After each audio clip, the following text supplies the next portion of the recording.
tong Paring Gob, Vice Governor Efren Piñol. Sabado, no? Sabado na. Pagkapaspas eh. Pizza 15, ha? Sa Pebrero. 15. Yeah. One day after Valentine's Day. Aha. So, what did you do on Valentine's Day? Dili ikaw. Sila. Pinagod Sila. ako kay... Kita wala naman, tiguan naman ta. Nanaw ko kung gabi, fireworks display sa Kidapawan City. Okay. Alam, yung tao, grabe. Grabe, no? Kilometro ang tao nga nagaabang sa Fireworks. Center Island sa fireworks. Palang na siya, ha? Wa pa'y labot dito na nanao sa concert. More than 30,000 katao siguro. Grabe. Grabe, no? Aha. Okay, so, kining mayor sa Kidapawan is getting to be a Personal, political sensation. Sa mga bata, grabe ang following niya. no? Grabe. Gabi, gahapon sa concert, nakita na ako is pati ang jacket ni Mayor Pau, ginaagawan. Nahurot daw ang jacket niya. Murang magisi eh. Nahurot daw ang jacket niya. Ginaagawan eh. Anyway, karon nga adlaw nga Sabado, daghan tag istoryahan. And lakbitan nato gamay ning issue about Sara Duterte o Yeah. kaning criminal case nga gi-file sa iya sa National Bureau of Investigation.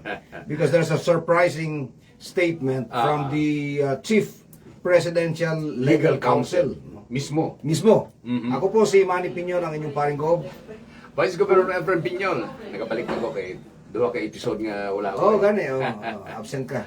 Okay. Welcome back sa atong programa nga paring Gob, madungog sa 11. 11 Ka ka mga istasyon na radyo. Yeah. All over the DXMD ang atong carrier station and DXMS sa DXMS sa Cotabato City. Tatlong Tatlong stasyon sa Bisaya, Power Radio, Wow Radio, sa pa to isa? Max Radio. Radio pala. Aha. Tapos din sa Kidapawan, Joy FM at saka Joy Ronda FM, FM. Ronda. And then sa Arakan, DXKA. Matalam, Sa Matalam is Grace FM. Grace FM, Tulunan Asamblang, is Power Radio. Tulunan, GNN FM. Kay FM. Dr. Sorilla na, no? Yeah. Dr. Gadi Sorilla. Okay. Thank you, Dr. For supporting us. And of course, live ta sa Facebook. Yeah. My Facebook, Efren your Piñol Facebook, and the Facebook of Radyo DXND and DBC. Yeah. Karon kasi mana, the major story was about the filing by NBI of A criminal case. criminal charges against Vice President Sara Duterte. Yes. Tungod ko no, kay gihulga niya. Nag-ingon siya, doon na daw instruction niya nga kung mapatay siya, balikan niyo si ingon ana. Okay. So based on that statement, nag-file og kaso ang NBI. Yeah. Ang problema sa NBI karon, ang mismong Chief Presidential Counsel, pinaka-head legal officer sa Malacanang, who celebrated his 101st birthday yesterday. Ay, tama ka. Birthday mo Kahapon, si Valentino na eh. Okay. So 101 na siya. Juan Ponce Enrile. No, tama pala, Juan eh. Juan. 101. 101. Okay. So na siya legal Opinion. opinion. Yeah. Can you please expound on that, Vice Governor? Okay. Mauni ingon ni Presidential Legal Counsel ni Presidente Marcos. Counsel Juan Ponce Enrile said on Thursday, February 13, but he admitted that Duterte's statement is serious underlying implications which taken advantage by evil and vicious third parties. No? Ingon niya, ang remarks ni Vice President Sara Duterte, because it is conditional. No criminal charge could be made against Vice President So Sara Duterte. mismong ang Presidential Chief Legal Counsel sa Malacanang, Yeah. ang nagaingon karon nga walay criminal basis. Yeah. Ang pag-file, walay basis ang pag-file sa NBI sa criminal charges against Sara Duterte based on that statement kasi conditional. Conditional. Oh. Yeah. Mura po nag-iingat ha, kusion ko nimo, sumbagon ta ka. Di ba? Oh. Gisumbag ta ba ka? Wala. Kaya Wala mo matay ko kusi. siya. Sa ingon ana. Ayaw po na ko si paring Gog. Basi di ay. Di ba? So, Halata tana. so mauna ang argumento ni Enrile, and I think this will weaken the case of NBI. Yes, yes. Because yes. ultimong mismong Chief Presidential Legal Legal Counsel, Counsel. Nagaingon. ang nagaingon nga wala man ay May basihan. basihan. Kay conditional man na. Murag ko na ingon nga kanang akong maisda sanggion na mo tigbason Tigbason ta ta ka. ka. Wala man yang isanggi, di wala po sa tigbasa po. So where is the crime? Where is the crime? Okay? So ingon ana ka simple lang usahay mga kaigsunan kini manggong panahon sa politika daghan kaayong manggawas nga mga issue, no? Daghan kaayong manggawas nga mga issue nga ang uban wala na basihan pero pagawas lang para lang in the hope that it will make a dent on the political campaign of the other candidate. All right? So, pero let's shift, no? By the way, my deepest condolences sa pamilya ni IA President Grimada sa Balagi Educators Association. Na-interview pa na ako ni siya for our program Tuklas Yaman sa PTV4. No? Nagkantumi sa pikit, na-interview na ako. Okay. And kalit lang daw na ikabsan sa kanya. Cardiac arrest. Yeah, cardiac arrest. Okay. So our deepest condolences. Sympathy. Sa Deepest pamilya. sympathies. Yeah. And also, for the past few days actually, nag-engage ko sa mga farmers groups. And ang pinaka mahinungdanon nga issue, the most Pinaka-importante. critical issue right now Yeah. among our farmers in North Cotabato, mao ang presyo sa ilang produkto. Yeah.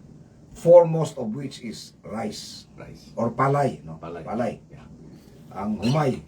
Because sa pagkakaroon, ang presyo sa humay ranges from 15 pesos 16. to 16 pesos Yeah. per kilo.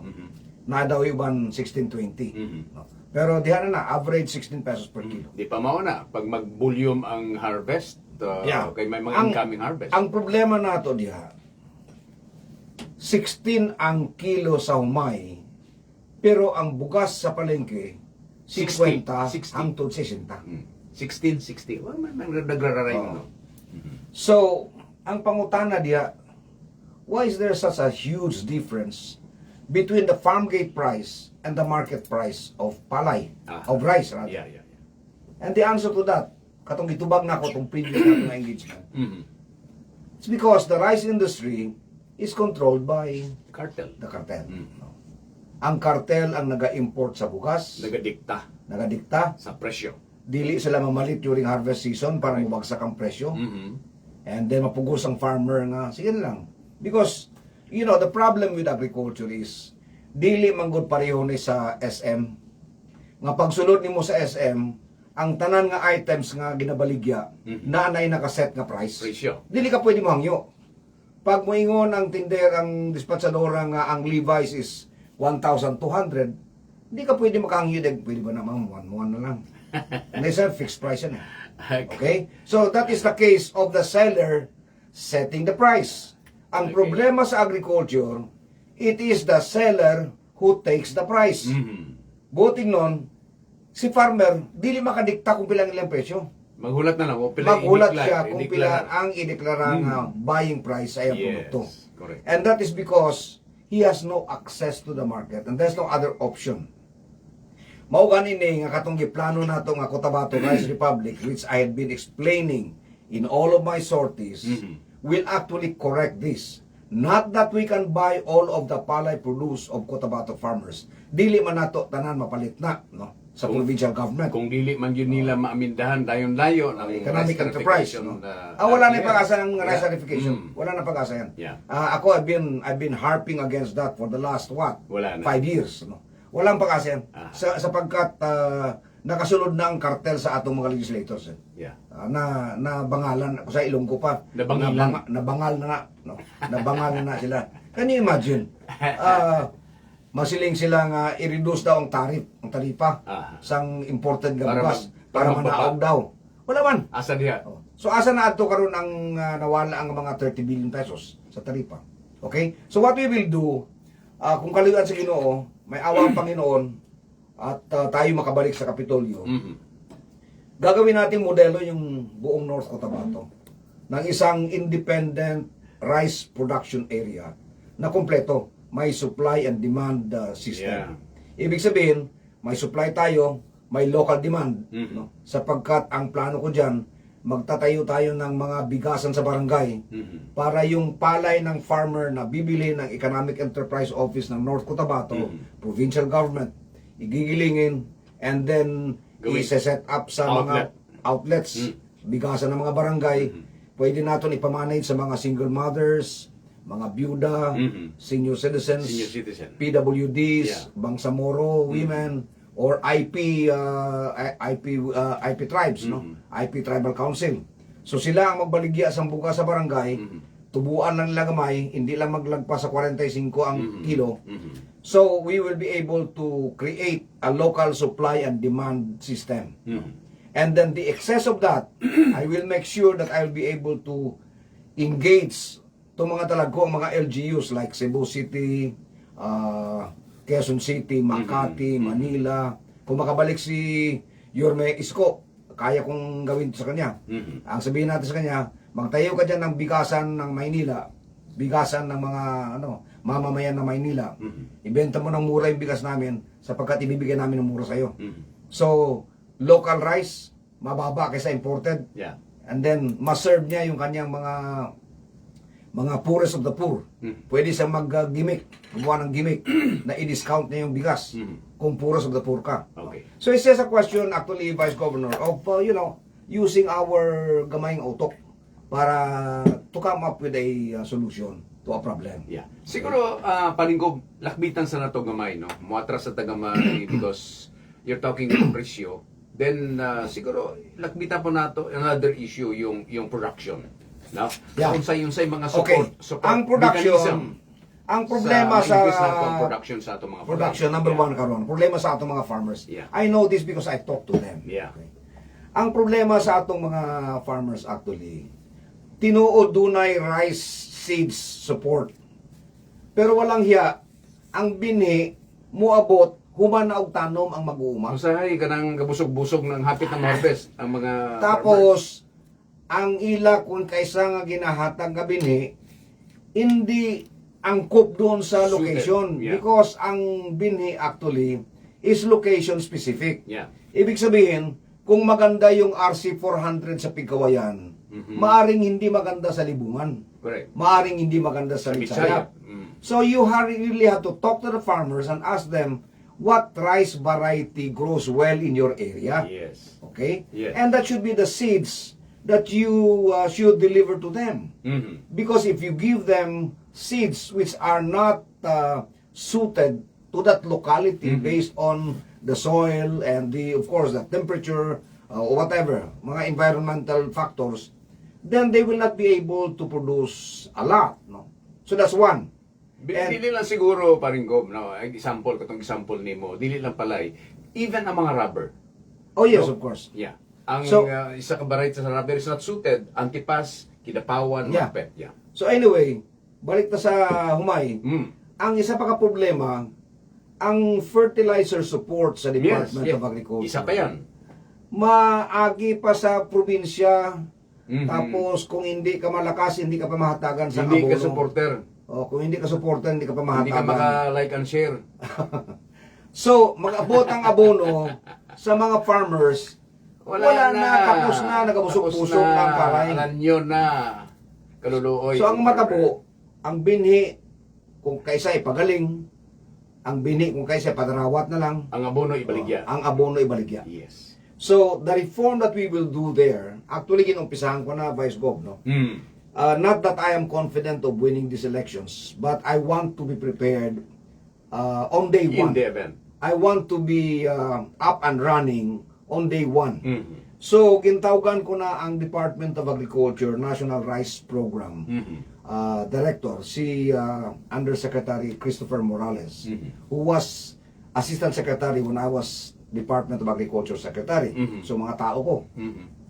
Siling ko, buligan niyo ako, tulungan niyo ako na gawin ang North Cotabato na modelo ng isang rice republic, rice sufficient province Mhm. na hindi na kami maapektuhan ng fluctuation ng presyo ng bilihan ng palay Mhm. at ng presyo ng bigas fluctuation. Okay? Yeah. We want to buy our farmers palay at 22 pesos per kilo Mhm. and sell our rice at 45 pesos per kilo. Yun yung Yeah. range. Yeah. Ibig sabihin, times 2 lang. Mm. No? So, siling ko kay Chris Morales, gusto ko na pag-upo ko bilang gobernador ng North Cotabato, yung binhi na para sa North Cotabato, i-advance na ninyo according to the specifications that we will give you. Okay? According to the demand ng mga farmers, kung din sila nga area.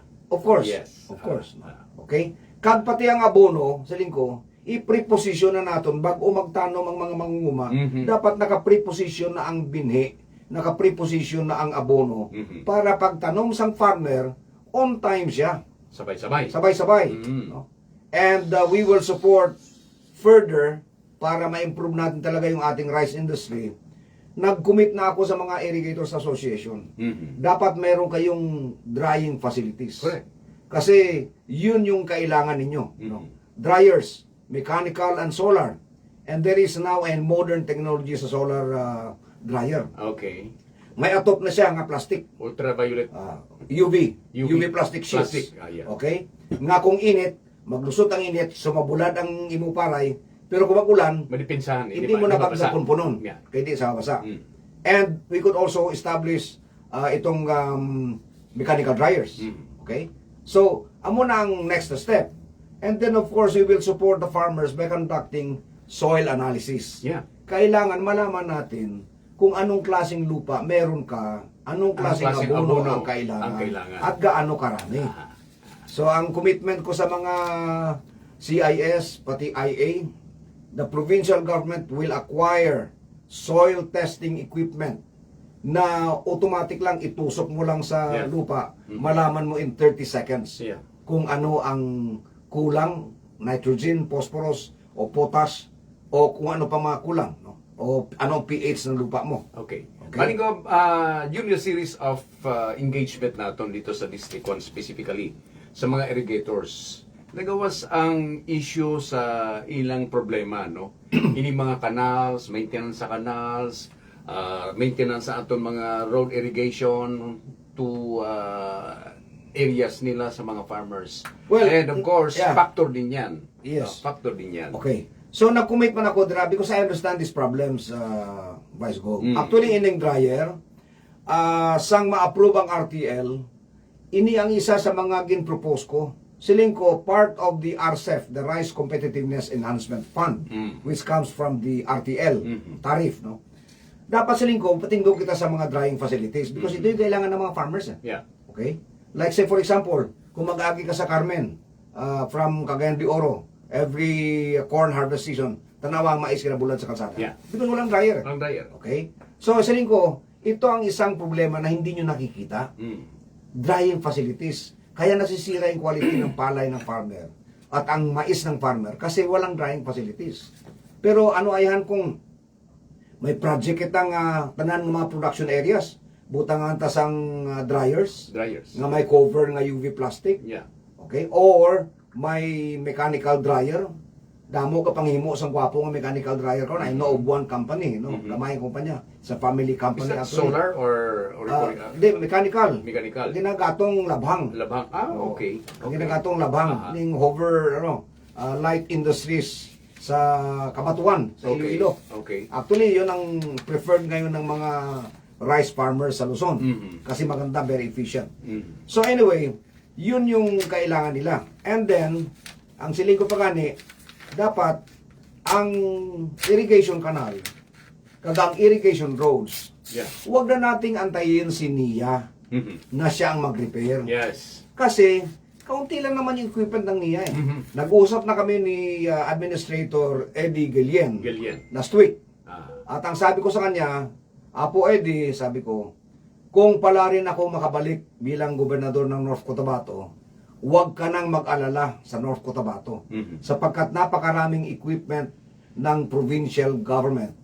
Mag-a-assign ako ng mga equipment, yung mga long arm backhoe, yung mga bulldozer, pison, para kami na ang mag-repair ng lahat ng irrigation roads. kami na rin ang maglilinis ng mga kanal Yeah. para hindi na mag-aantay pa yung aming mga magsasaka kung kailan Kailan? dating ang inyong equipment. Yes. Okay? In addition to that, Vice Gov, Mhm.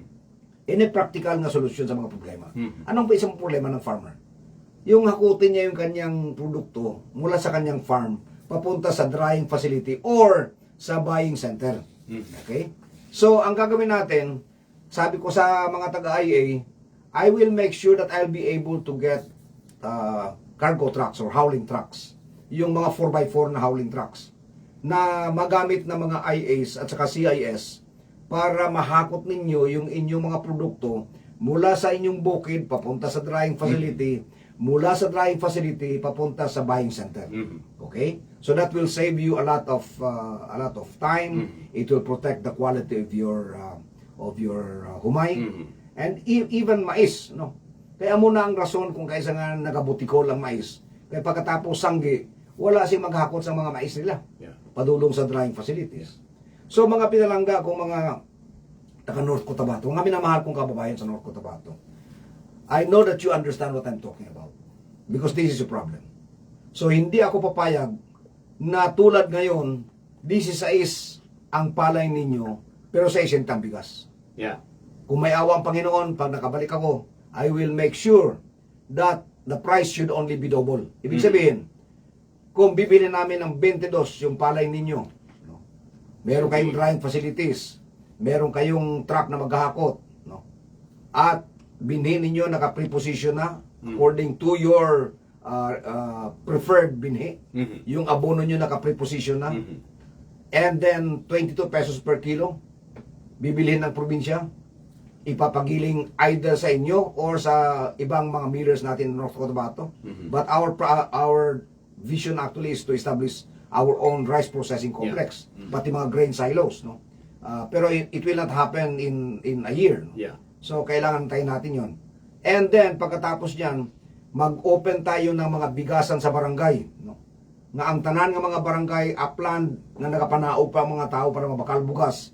May ara nakamuda, sanctioned by your barangay council, managed by mga balo, mga single mothers, Sectoral. oo, Sektor. mga person with disabilities, mga Bangsamoro women or tribal council. Tribal council. Kamo ang magnegosyo da para ang income i-gamitin nyo sa inyong association. Now, in the event, Palinggog, may surplus ang production kasi siyempre magwapo ang atong production, mag-increase. Mas maingon sila nga asa mahitabuin no. So andyan na yan. Ang sagot diyan, hindi na kailangan mag-import ng Pilipinas kung Yes. excess ang ating production, Yes. di ba? So we will compete with the imported rice. I assure you we will be able to compete with the imported rice. Sapagkat ang bentahan ng imported rice ngayon 50 to 60 pesos per kilo. Yes. Yung atin presko, locally milled, bagong giling, bibenta natin ng 45, tingnan ko lang kung makakapasok pa ang imported rice Cotabato. Yeah. Okay. Now, Anong oras dyan? Sa 25 pa. Sa aton mga negosyante, basi masiling ko, unsa man Espanyol, mawadaan matang negosyo ini. Yeah. Ayaw mo ka balaka because kamo man nagyapon ang outlet namon Yeah. sa palengke. But you will have to specify na ito local rice. Sapagkat lalagay natin sa sako na talagang nakalagay Cotabato Premium Rice. Okay? By the way, if you remember, the last time around, nagparaffle ta og isa ka pares ang Plymouth Barred Rock. Manok. Ha? Manok. Okay. Na pang-breeding. Mhm. So karon nga adlaw, Last week? ha? Manis na. Mag-raffle na tayo. Sino-sino? Ito yung Ito yung mga maulang na yan nag-comment. Nga tagaan, nakatagat Cotabato. Okay. So, mao niyang mga nag-comment kataga North Cotabato. Okay. Yung iba kasi taga Luzon. So, hindi namin pwedeng mamatay akong manok bago makaabot. Mamatay po yung manok ko bago makarating sa inyo. Adobohin muna natin bago ipadala sa inyo. So, yung ang qualified dito, taga Cotabato lang, ang nearby areas, no? Yes, yes. Na pwede nilang kunin yung kanilang manok. Buhay na manok. Oh, sige. So, there will be Pila ka winners? 20 participants. Isang winner lang. Isang winner. But next week, mag-raffle na naman tayo. Okay. Based on the people who commented today. Ano man na? Sana, shout out? Monica ron siya. Ha? Shout out. Ah, okay. Kinisa, no? Aha. Okay. So, inianay ang aton karon nga qualified sa aton raffle. May 20. address na siya Ah. ang winner. Wala pang uban kayo. Address Pero and mulaton lang nato ang Yeah. Okay. Taga-dili na So, PJ Villaruel, Kiang Bringas, Julius Rodizzo, Jason Heneria, Aha. Vanessa Sales, Russell Salape, Evelyn Byungan, Dennis Bagas, Danny Andoy, Titan Navarro, Rhea, Sani Aguinaldo, Manay Gasatan, Raquel Forres, Anisa Sadado Alamada, Jefferson Pineda Picawayan, Wayne Larisma Libungan, Juby Clarito Tulunan, John Cristobal, and Michelle Maya Samlang. Okay. Sige. Ikaw na magbunot, Vice Gov. Asa na bunuto na to? Nahulog man. Nahulog to. Wala dili. Okay. So, isa lang ang winner. Pasensya lang, ha? Aha. Kaya basi maubos man ako kung papremyo ko tanan. Okay. Ano, isa lang. Okay. Kasi lang. Ano, Alright. Pabasa. So, ang aton winner for last week, no? Last week na winner to. And pwede nyo ni kuhaon sa Martes. Martes. Sa Martes. Sa Martes Pwede pwede. Andre. Pwede rin sa Okay. DXND. Yeah. Alright. Ang nakadaog sang aton isa ka pares nga Plymouth Bardrack. Ayan, ayan, ayan, basi, kambal ko mga daya ko, ha. Ayan, Ano number 19. 19. Number 19. Sino na number 19? Number 19, Sino na? si John Cristobal. John Cristobal. Okay. Taga-di na siya. Wala siya nabutan dire. Taga-Magpet na ba? Mga Cristobal. Basi mga kwan, basi Rojas. Rojas o Magpet. Alright, so John Cristobal, winner sang aton paraffol nga isa ka pares nga Plymouth Bardrack. Next week, ang iparaffol ko, isa naman ka pares sang Black Australian Orpington. Okay. Amo ni ang manok nga may isa ka himungaan nga nangitlog 364 eggs in 365 days. Meaning, isa lang kadlaw pa huway niya. Kwan lang, 365 Biyernes Santo. man. Biyernes. Hindi, nasa Guinness Book of World Records ito. Okay? Patokon mo sa mayo. Alright. So, Sige. mga pinalangga kong mga taga-subaybay, pabasok ko muna kay... Alibayon magpet di ay. Alibayon. Ay? Alibayon, Magpet. Cristobal. Tama, okay. Tama. So, very good. Vice Gov, pwede mo bang Ako na sini. banggitin yung ating pa-shoutout? Okay, pa-shout out. Ba, damo-damo. Way palabot akon. Rico Nicor, Juan Arborillia, Limjon Bastida, John Paul Leoncito, si Christine Uga, Susan Bautista, Jeffrey Santerba, Ed Gamboa, Tuto Roquero, Marlene Dordas, shout out! Jocelyn Irmania, Edgar Bayon Alulusan, Neil Villarmino, Nick Frades, Danilo Bolos, oy, Dani. Yung ating Okay. Dani. Upod pa ni Day? Oo. Record? Apo. Ba? Damo ba? Okay. Sino? Si D.V. Jean Obina, Julius Lunditso, Marzon Fernandez, Fayrods Ismael, Galancio Eduardo, Winnie Balyo Alyo, Chris Hernandez, Edward Palik, Bons de la Cruz, Raymart Magluyan, Onyok Ispa, and Beth Roquero. Ako naman Alright. siguro. Sige. Nelson Makasayat, Pani Nelson, kamusta ka na? Teresa Ondovilla, sang Nyuhaniway, Jima Rojo. Bagong tapay naman siya. Abong tapay na ba? Jerry Villa. Si Byron. Taga-Pikawayan na. Byron tayong pamangkin natin to. Jerly Disales. Gerly. Aurora Malasador. Ang atong tiya nga pinakagwapa. Jan Pinyol. Si Joel Magbanwa. Super Blanca Paraiso. Frederick Laurino sang Bacolod ni siya. Clifford Roel sang Alyusan. Vivian Marañon Magpet. Hermi Politod Magpet. J. Bars. Hindi ko balo kung diin ka. Margie Dunio sa labas ni Ilaito. Roy Dakub Dabuko. Jiriel Oba sa Magpet. Christopher Rojo. Rosel Salapi. Si EJ. Attorney EJ. Lulutan. Oy, kamusta ang papoy namin? Edgar Paruhinog. And Rosel Salapi, Mark Pinyol, Norien, ba por sa Pinyol ni Jo Marie Bersamina sang Tagom, and Nirmar Francisco Silvestre, JR Villaram Matobil, ang papay ni Kakay, si Rodrigo Alibares, si Aya, Ronald Fabiulas, and Arnel Montaño Palada.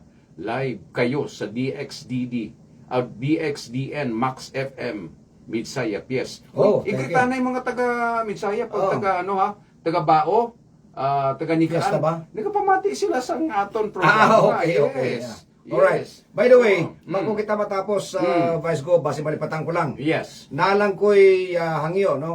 Kung okay lang sa inyo. Mm. Na ako'y unong kakandidato sa pagka-senador. Ay, oo. Sama sa gisultin ako, Mhm. ako kanang suportahan because I can talk to them. No? Mhm. You may not like some of them, pero it's your choice.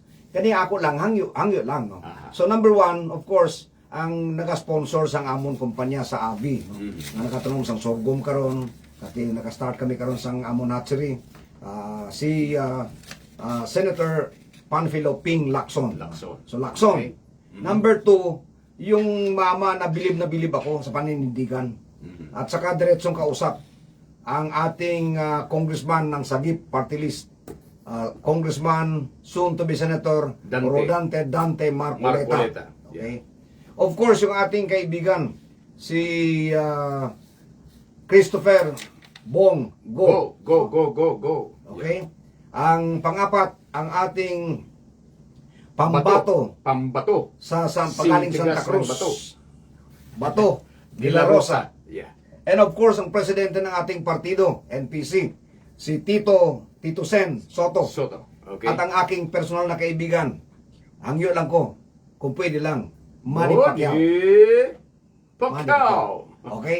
So maulan na siguro, Okay. wala naman tayo oras, Aha. sa ngalan sa akong partner, Vice Okay. Governor Efren Piñol. Uy, dali, si Teuding nagkwan Tayo, dilo, Ding, Vice Go, ha? Go. Oh, How are Tayo, you, Ding. Teuding? Kamusta niyo, Aniway? Oo. Yuli Alcaraz. Pasensya na sa hindi ba bang makwan ha, ma-mention diri ha. Okay, Oo. next week naman. Next week naman. Alright, so sa ngalan ni Vice Governor Efren Piñol, ako si Paring Gob, Manny Piñol, until next Tuesday sa ating Paring Gob.